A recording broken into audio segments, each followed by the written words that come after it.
చర్మ సంబంధ సమస్యలు కొన్ని సీజన్స్‌లో మనం చూస్తుంటాం. ఇప్పుడు అదే నడుస్తుంది. ఇదేంటంటే ఇది చర్మం దద్దులు రావడం, చిన్న దోమ కుట్టినా ఎర్రగా అయిపోవడం, ఇచ్చింగు, దురదలు, తర్వాత మంటగా ఉండడం. ఈ చర్మ సంబంధ వ్యాధులు ఈ మధ్య తరచూ వింటున్నాం. వాటికి పరిష్కారం ఉందా అని కూడా చాలామంది అడిగారు. దానికేంటంటే ఆక్యుప్రెషర్‌లో మోషన్ బాగా పర్ఫెక్ట్‌గా ఉండేలా చూసుకోవాలి స్కిన్ ఇష్యూస్ విషయంలో ముఖ్యంగా. ఇక రెండోదేందంటే, ఎందుకు ఇలా ఇచ్చింగ్ వస్తుంది? చిన్న దోమ కుట్టిన కొంతమందికి దద్దుర్లాగా వస్తాయి. చర్మం కింద పొరల లోపల ఒక ఫ్లూయిడ్ ఉంటుంది. అదంతా కూడా దాన్ని కంట్రోల్ చేసేదేంటంటే లంగ్.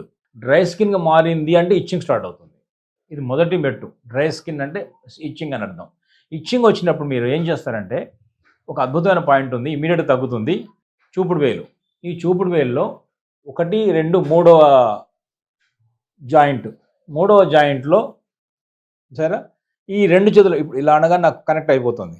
ఇగో ఇటు కూడా ఉంటుంది. ఇది LI2 అనే పాయింట్. ఇచ్చింగ్ అంటే వెట్ లేదు కదా! డ్రై అయిపోయింది కదా! మీరు చూడండి ఈ పాయింట్ వేసిన క్షణంలోనే ఇలా నొక్కిన క్షణంలోనే ఇలా పెన్ తీసుకొని LI2లో మీరు ఇలా ప్రెస్ చేస్తున్నప్పుడే మీకు నోరు ఎండుకుపోయిన నోరు కూడా మౌత్ కూడా వెట్ అయిపోతుంది. నోట్లోకి లాలాజలం స్టార్ట్ అవుతుంది. మీరు ట్రై చేయండి. స్కిన్ అంతా కూడా మళ్ళీ మనకు ఎనర్జిటైజ్ అవుతుంది.